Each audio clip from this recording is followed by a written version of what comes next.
Yeah. All right, this is from Zach. Do you think that they will bring back traditional items as well as breakable weapons from Breath of the Wild 2? If so, what items would you like to see return, and what are some new ideas you'd have for fresh items?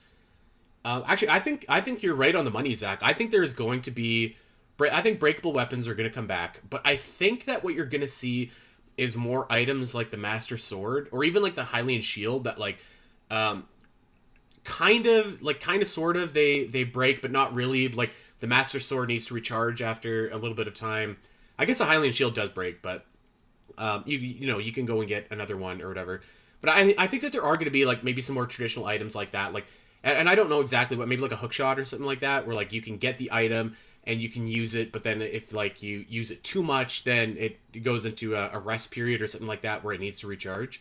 So I actually think that that is like what I would do because it's kind of like the best of both worlds. I didn't hate the breakable weapons like a lot of other people did. So I think that mechanic is actually fine. I have no problem with that coming back. Um, as for new items, I don't know, Al. You're more creative than me. What do you think? No, I'm not. I was literally gonna say I'm not creative enough to think of new things. So, Uh oh. um, I would say I'd love to see the hookshot return. I could totally see that in that kind of environment. Like say you're climbing between the dueling peaks and Yeah. you can like double hookshot across it.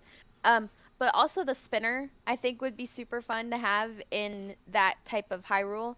Yeah. Especially off of all the ruins and stuff, kind of like in Twilight Princess has some ruins with whatnot.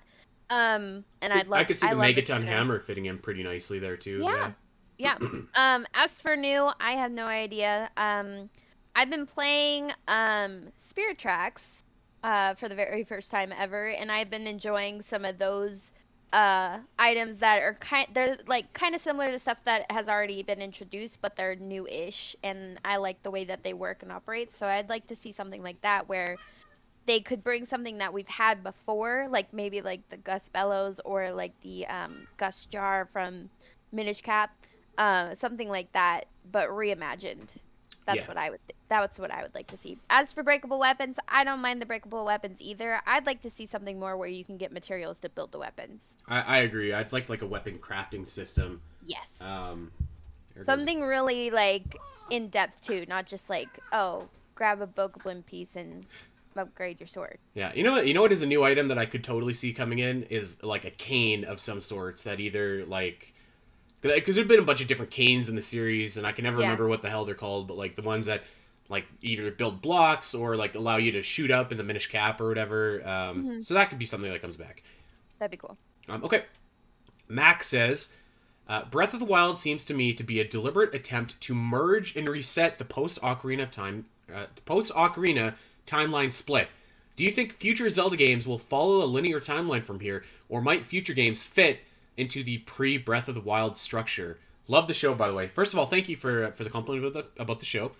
Mac, I think that like the answer is they're never really like I don't think that any Zelda game almost ever has been very concerned with timeline placement, and I think that Breath of the Wild clearly is the most like egregious, where it's just like we're gonna take the best from all these different timelines. Um, I this is just me. I always felt like Nintendo felt like it was a mistake to publish an official timeline because I feel like it's just very restricting and limiting.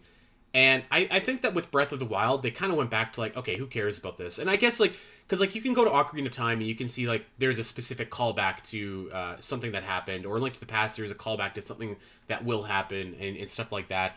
But I think that by and large, most Zelda games like they're not really concerned with like directly saying to players like this is where we fit among the grand scheme of Zelda events. And I think that that's for the best.